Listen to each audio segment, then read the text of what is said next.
everyone, welcome back to my channel. It's Baddie's Bazaar. Thank you so much for being here. If you're new to my channel, welcome. If you are not, what is up? Thank you guys so much for visiting back. So today's video is going to be about none other than Parable of the Sower by Octavia Butler. So we're just gonna go straight into it. We're going to get political. Like, if you have not already watched my past books and book reviews and all the stuff I've done, this is nothing new.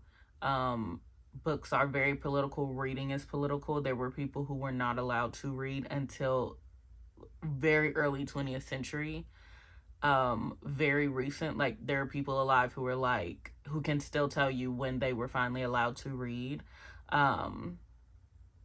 It's just very important. And with the current state of the US and the world, we need books and the classics more than ever because they have so much insight into the present and the future. So Octavia Butler's Parable of the Sower is crazy accurate to literally how we're living now. She actually sets it in 2024. It is absolutely insane. And she is one of the, if not the best sci-fi reader of our age. And she wrote this book in 1993. So if you want to read sci-fi from a Black perspective, you definitely should read Octavia Butler. She is amazing. So without further ado, we're going to get into Parable of the Sower. We're going to talk about themes and the things I learned, because this book is a lesson. It's not a threat. It's a warning to what's to come or what's already here, and how we can handle that or overcome it. So definitely pick you up classics before they are banned, because this book actually has been banned before. And before it is ever banned again, we need to have these physical copies. So I actually read this on ebook. I haven't had a chance to go like buy a bunch of books, but I'm going to buy some online. So the most what you can do now for yourself and for others is just to get educated, educate others, and just have those physical pieces of media because they're so important. So let's get into Parable of the Sower. So Parable of the Sower was written in 1993, but it is actually set in 2024, and it is in California. Specifically, it is a small town in like Southern California, and our main character, her name is Lauren Oye Olamine, and she is a Black girl. Her father is a preacher, so shout out to all my preachers kids. Will we ever get through it, you know? But her father is a preacher, and her mother died giving birth to her. She has a stepmother, and her stepmother is Hispanic, and she has 3 younger brothers. I believe 2 are like baby to 6, and then the oldest is like 13. And Lauren at this time is, I believe Lauren at this time is like 15, 16, but she is the oldest, and she is from her father's first marriage. There's no signs that she gets treated necessarily differently because she is not the child of the new marriage, but the stepmother does have a favorite, and that is her oldest son. And in this time in 2024, it has already become a dystopian in America. So this is a dystopian society.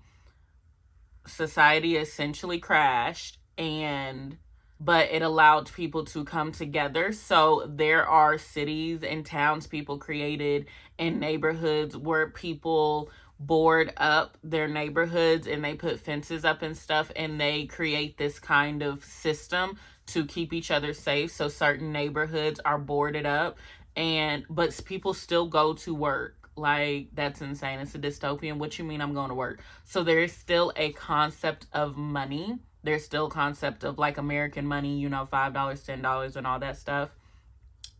And Lauren's father is actually a teacher. So he is a preacher at home, and then he goes to work and makes the family money, and he is actually a teacher. And her stepmother was a teacher too. That's actually how they met. So she was a teacher too, but now that they have 3 kids, she is at home and she teaches the neighborhood children who did not get to go to school. And in like any other dystopian, there is a difference between people who had an education and people who didn't. So Lauren was lucky enough to have parents who are teachers, so she knows how to read and write, which will give her an advantage in the long run. Reading and writing will always get you an advantage. That's why it is political, because 64% of Americans cannot read above an 8th grade level. That is not literally to be elitist. That is literally fact. And as someone who had a slight learning disability when I was younger and then found a love for books later in reading and writing, I'm very grateful I did then. But there are people who are not in my position and cannot comprehend what they've just read or what that means, or to how to think for themselves, or to take other people's opinions, which is so important. It's one of the bases for living in a society and a community. So that's one of the first lessons I learned in this book, is that knowing to read and write is always going to be the top advantage in society. Knowing how to read information, translate it, and then transcribe it and write it down is so important. Like, it's so important. That will put you on a pedestal, essentially. So Lauren knows how to read and write, and her mom will teach the neighborhood kids. Not all of them will learn, because their families have their own like hierarchies and stuff like that. So there's some families where, like, there's a guy down the street who has 2 wives and he has a bunch of kids. They do not go outside of his house. He just goes to work and comes home, and no one leaves his house and stuff like that. So they all respect each other's different beliefs, but as they do need to all agree that they are going to work as a community to keep each other safe. So they are in a community in California. They have fences and stuff up, but a thing that is very common is fires. People who did not get the luxury of having a community or a job when everything fell, and still to keep it, obviously became, homeless and desperate. I learned this in class, in a class in college. When you back people up against a wall, they're eventually going to push back.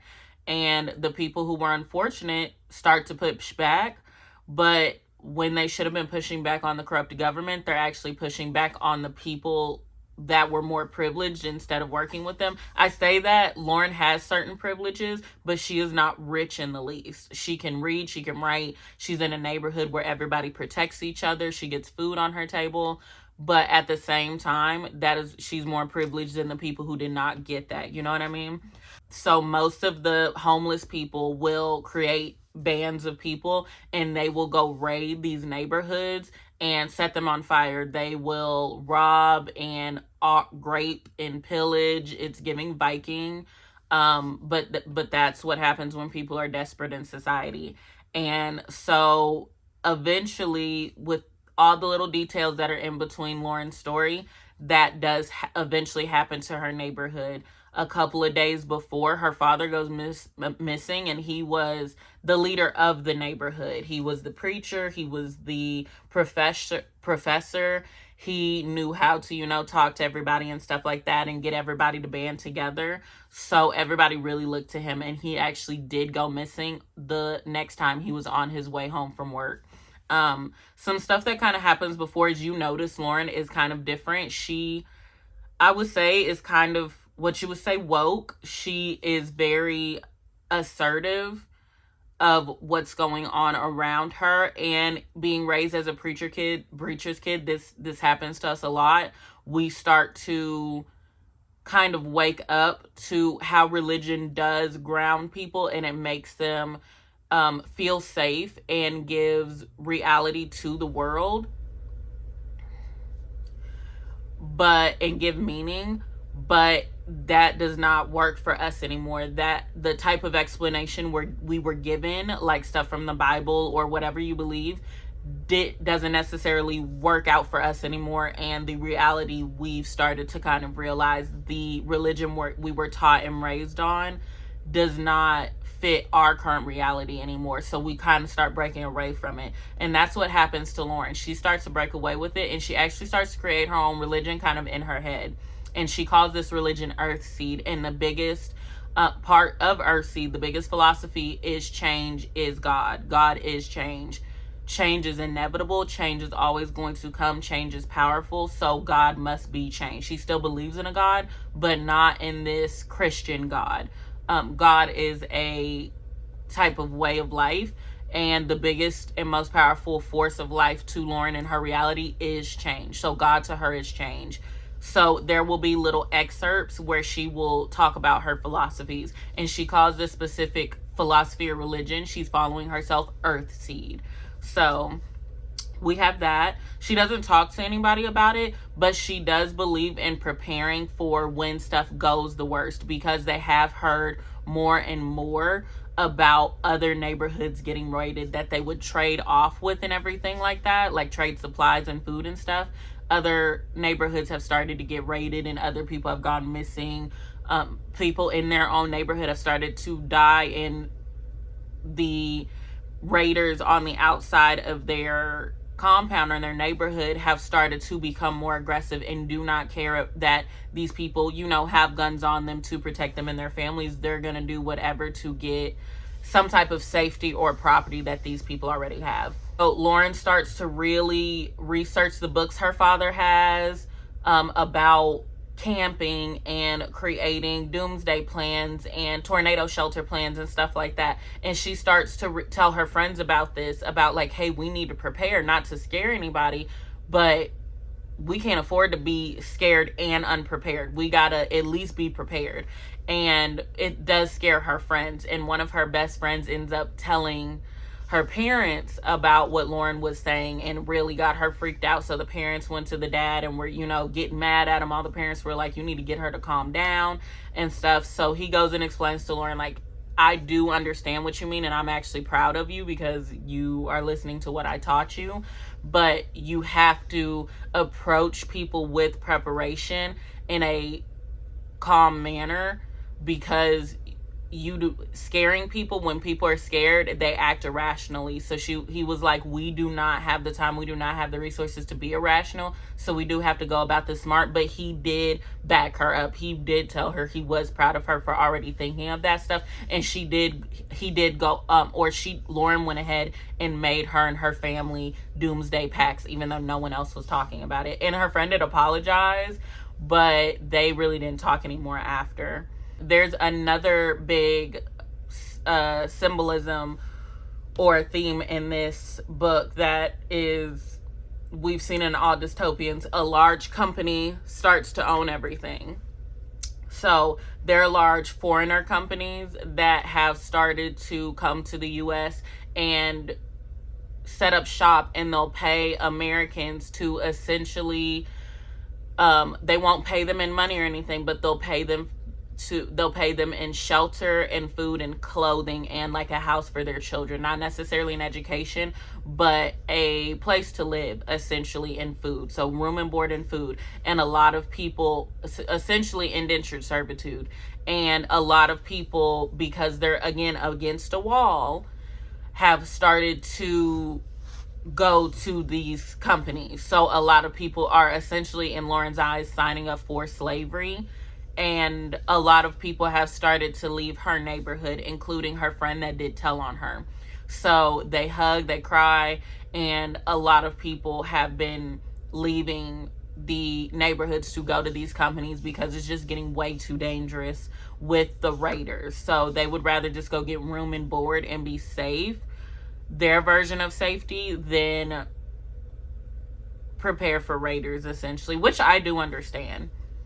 But in Lauren's eyes, she's like, you're signing yourself away for what? Lauren's stepmother is so terrified of everything that's going to happen. So Lauren hears her stepmom and her dad talk all the time at night about what they're going to do. The mom actually wants to leave and go be at the company, but the dad is like, her dad is like, absolutely not, like that is slavery. And of course black people would know what slavery looks like and what it's transformed to every single, like century and stuff like that. Just because it's not people in chains anymore and people aren't getting shipped over on boats doesn't mean it's not slavery. You know what I mean? There's different levels to this. And so and there's a way everything starts. So it could start with these companies before it gets to the chains and stuff again. So Lauren and her dad peep this and they're like, absolutely not, we're not doing that. But the mom is very scared. She's very terrified. And something crazy happened. Something always crazy happens in this. But Lauren's oldest younger brother actually starts to participate in what I would call like gang violence. He starts to leave the neighborhood and communicate with the raiders and actually start acting like he's a raider. He'll secretly like infiltrate like the raiders clubs and go work with him. And this boy is like 13. Like he is very young. But being a boy and in a dystopian time, more people get conservative and fall into that old class and gender system of like the man's supposed to provide and then the woman is supposed to like keep the home. So this boy, and especially the oldest of the boys, starts really feeling like the responsibility and he wants to contribute, but he thinks his dad is not doing anything. He's like, you're not getting guns ready, you are not trying to protect us and stuff. Even though the dad is, he just is like, y'all need to listen to me. Like I'm the oldest one here. I was here when all of this started. Y'all got to listen to me. And just no one wants to listen to him at the end. And that's when panic sets in. And so the son starts to engage in like some type of gang related type of stuff. And because of that, he does die. He's actually like brought back to Lauren and her family's house and is like set on fire in front of them or something. Like he was skinned alive. Like it was crazy. He was like tortured by another raider group. And he was a 13-year-old boy. So that was really sad. And literally like days later, her father goes missing. Him and his like coworkers would ride their bikes to work. And if you rode in the morning, the raiders usually would raid at night. So everybody would do stuff in the morning to be safe. And on his way home in the evening, he did not come back, which was terrifying because he's like the neighborhood leader. So he does not come back and he's the biggest protector. So that's who the raiders were probably looking for. And when he does not come back, that's when a huge raid party comes in and burns down Lauren's entire neighborhood and grapes and like pillages and takes over the neighborhood. Lauren luckily makes it out alive, but she cannot find her stepmother and her two younger brothers. She, in this book, does not ever see them again, which was, really sad. But she went and got her pack. She honestly, her flight or flight was A1 because the raiders couldn't tell like if someone came out of the house, if the raiders didn't see them come out of the house, the raiders would just think the people in the neighborhood were a part of their raid group. So Lauren was actually able to infiltrate with them and not get attacked because she made herself look like a raider. Like she was ready. Get ready, so stay ready, so you ain't got to get ready. That's essentially what this book is. And Lauren is able to get her her two neighbors out, a girl who is her age and a guy who is her age. And they're all able to escape, but the girl who she helps escape did get raped. So that was really sad. Right before, and the guy had saved her right after she got raped. And then they both passed out and Lauren was able to like steal a car or something and get them away. So now they are in the wilderness. They are all alone. And this is California and they're in southern, so it's very like dry. It's like desert. And so they are just a scavenger type of party now. And they do decide, because they all grew up together, to stay together as a group. And so they do that, and that's essentially how the rest of the book goes, is the decisions that are going to need to be made to keep the group together. They're going to add more people to their group. It is very like dangerous because they're just out in the open now. So when they go and like camp at night, someone has to keep watch. They all need to have guns. It's important for like protection and stuff like that. So they are just doing all of that. And still in this moment, Earthseed, the religion Lauren creates in her head, really helps her stay like grounded, and she just comes in tune with herself even more. And then she starts telling the people around her about Earthseed. So I'm gonna talk about like the lessons I learned in here. Lessons I learned was that people can organize as a group effort for safety, even if they have different beliefs. So I learned from a YouTuber, Evelyn on the internet, if you just need a good laugh, but you want to be like entertained but educated at the same time, Evelyn's amazing. She actually worked for like PBS for a little while. She's an amazing content creator. Like Evelyn on the internet, she is absolutely amazing. Check her out. I remember watching a video from her, like even before the election, and she was like, how I'm surviving the current society. And she was talking about how essentially the 1% job, the richest people in the world, which should not exist, their job is to make us all, the majority, feel alone so that we do not band together to disband the 1% or the hierarchy that keeps us,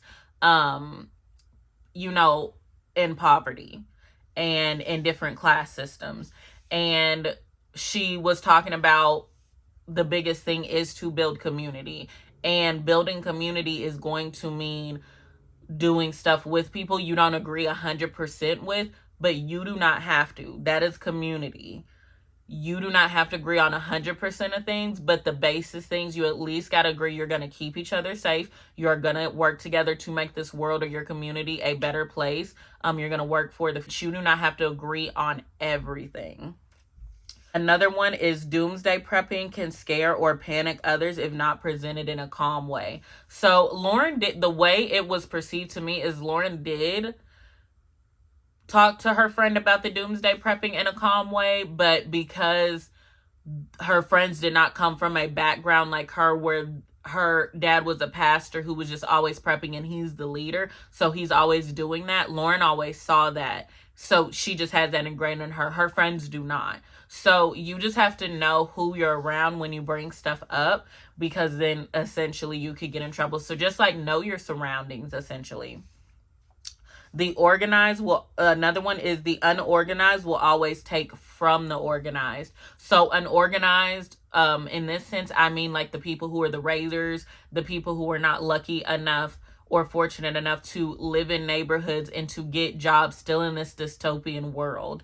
And they are always going to eventually take from the people who did get that privilege. Even though those people had to work for it, this is dystopian. People did have to band together to create community. But in this sense, to the people who don't have that privilege, they are the privilege. And they're going to essentially take. So unorganized are always going to take from the organized groups. Another one is college degrees are still important. Again, this is not elitist. I actually just have my associates. I'm going to work on going back to school no matter what's going to happen to the Department of Education, because that's just still so important to me.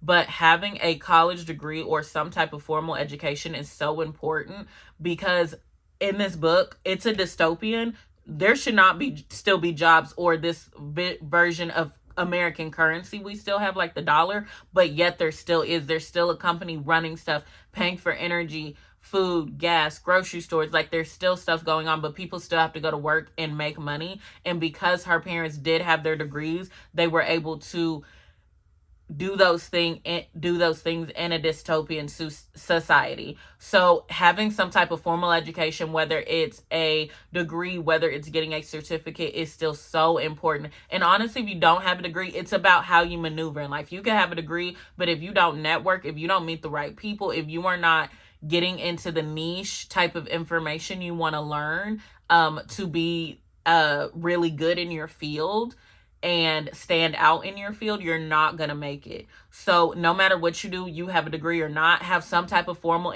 education in something that's going to be irreplaceable when, you know, AI can't do these same things, or robots can't do these same things, or, you know, life does become a dystopian. So formal education is still so important, and don't let anybody tell you otherwise.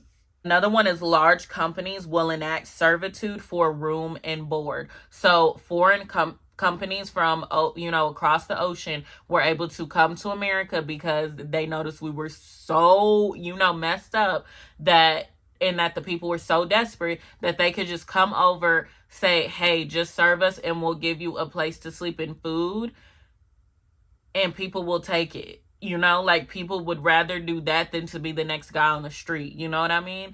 And that's no shade. That is a normal answer. That is a normal choice that people do take. You do one or the other. It's whatever. But large companies are always going to essentially run this stuff. That's what I learned in that. Another one is children are mostly born out of circumstance. So a lot of children were born at, like, in this dystopian, and either they were, you know, it was from grape or something like that, or, you know, people just got newly married, or they just became a couple, or they just became scavenging partners together. And you're just like, why would you bring a child into this world, especially if we're already in a dystopian?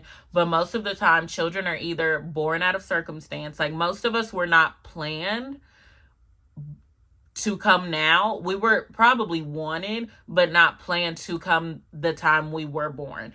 And so this really just does show that people do see children as, like, the future. You know, they want something to work towards and work for. So children are always still going to be very important in dystopian, because just like religion, it's something to work towards and have a meaning for. And children will give you that meaning. You want to build a better future for them. Another one is, I don't think you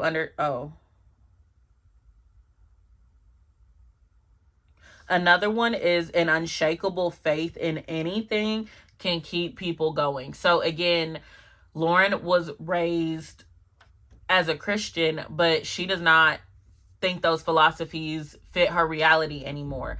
And having the belief of Earthseed in that just change is her God. And that is good or bad. It's not good or bad. It's just circumstance. And you just have to be adaptable to change. Having that belief in her heart, and she just led with that, really did calm her down, and it gave her so much purpose. So whether it's a religion or not, having an unshakable faith in anything, even if it's just yourself, is gonna get you through most of the time. Another one is, organized groups must reciprocate duties to show respect for one another. So when Lauren's dad and all of the older people started to organize, there was a exchange of duties. There are people who get the water, there are people who get the food, there are people who get the protection, the guns, there are people who do the education, there are people who do the cleaning, there are people who do the cooking. There is an organization to this, and everybody has to have their place. There can be no one who's lazy and does nothing in this new society where we all rely on each other. If you cannot contribute, you do not get to be in the group. That is the number one rule. Even when Lauren's neighborhood gets burned down and she starts to make her own group, they all automatically contribute. No one's lazy. It's like, hey, this person's going to get the water today. This person's going to do the watch. This person's going to get the food. You have to have, like, your purpose for helping the group out. So reciprocating those duties is just, like, so important, and it builds respect in the group as well. Another one is, education is always the top and ultimate form of power. So the ability to read and write, and the ability to teach others. Lauren is able to teach, like, 6 other people in this book how to read and write. And in the next book, The Parable of the Talents, her biggest thing, once she's older, is to bring more people in who can educate. If there's people from other ethnicities who know different languages, she is so excited. Like, the more the better, because the more we know, the better. We have to all know these things, at least the basics. So having that ability to read and write at your age level or higher is just so important. And if you have some type of like learning disability that like held you back, I'm going to tell you, do not be discouraged. I had it, and I still kind of do have it, but after finding books that did work for me and books I did like, I really worked really hard to try to start comprehending and reading and writing. Reading, I'm like A1 in now. It's the writing. I can't write an essay to save my life. So the writing I'm getting a lot better at, and I'm going to work towards in 2025 and then on in my future. But reading and writing is so important, and as long as you just keep at it, you are going to be okay. So if you have some type of learning disability, or you stop being into literature or anything like that in a while, just get back at it. It's just practicing it for 10 minutes each day or 30 minutes each week. Just anytime you can do it to keep yourself up with it, you're doing something for yourself and society, because it is so important to at least know how to read and write. So please keep up with that. A quote from the book that really stuck out to me is from a lover that Lauren gets with. By the time her neighborhood was raided, she was 18. And so she actually, one of the people her and her scavenger group meet on their journey to find safety is a doctor, and he's an older man, and he's like 50 years old. Him and Lauren actually become lovers. I know. I just remember when I'm reading this book, everything is just circumstance. Everybody's getting with everybody. And actually, when he finds out she's 18, he's actually disgusted. So, good reaction. But Lauren's like, bro, I'm 18. I don't care.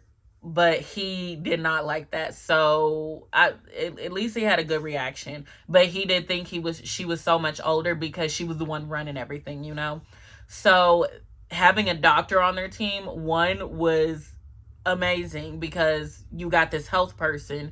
And two, he actually has a plot of land somewhere in California near, I think, San Diego or San Francisco. And that's where they are able to flee to and start to build their community that's going to be in Parable of the Talents, which is book 2.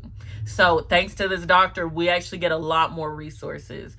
And he ends up saying something to Lauren later. And he says, I don't think you understand what we've lost. Maybe that's a good thing.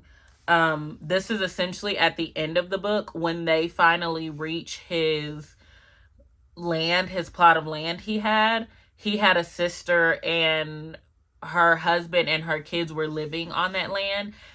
When they arrived there, his sister and her family were actually killed. So everything was actually burned down.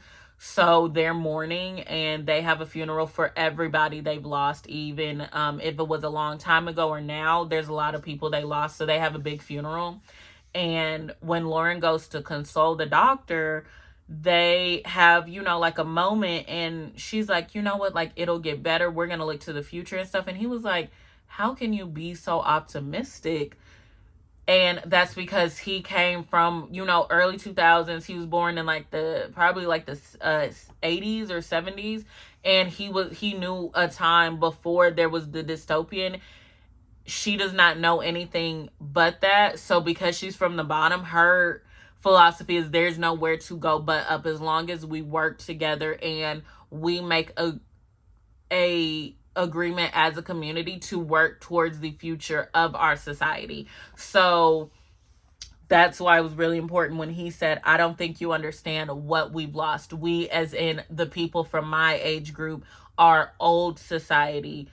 He's like, I don't think you understand what we've lost. Maybe that's a good thing. So having different perspectives and the collaboration of different ages that we need to talk about as well is so important, because Lauren is probably one of the youngest people in their group, and the people she starts to get together to make this new society.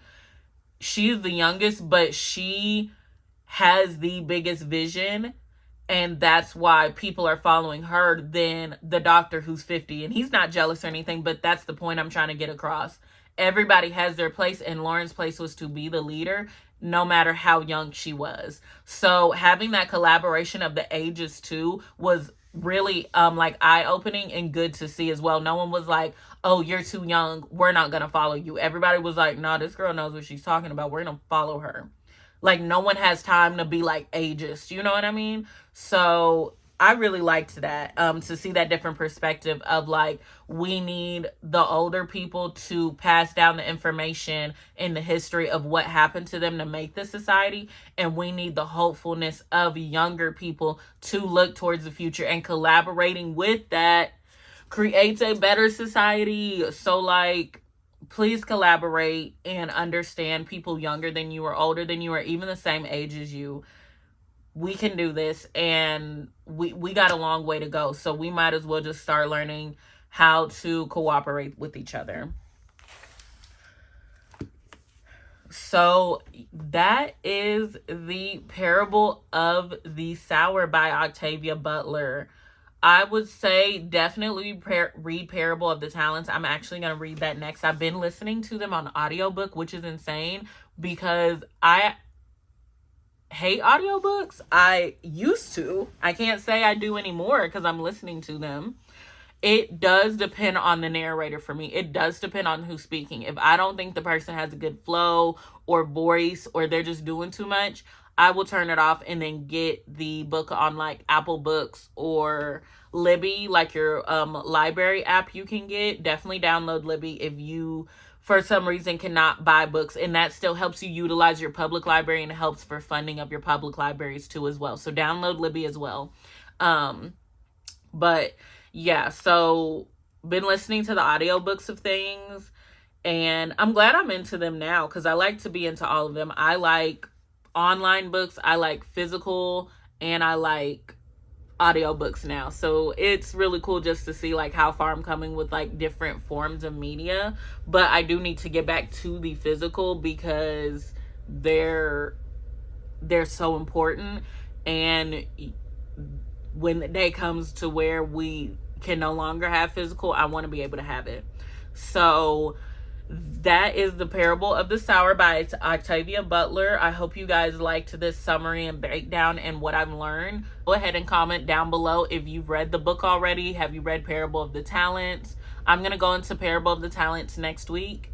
What did you learn from the book? Were you surprised at anything? And do you think the book is as accurate as a lot of people say it is? So yeah, just let me know all of that in the in the comment section. I will see you guys next week. Follow me on TikTok as Betty's Bazaar, and I'm on Blue Sky as well. I'm not posting a lot yet, but go ahead and follow me on both of those things. And if you liked this video and you want to see more, go ahead and like, share, and subscribe. I'd love to see more of you. I would love to be at 1,000 followers by like April or May of next year. So that is my goal. So please like, share, and subscribe. Thank you guys so much, and I will see you in the next video. Bye.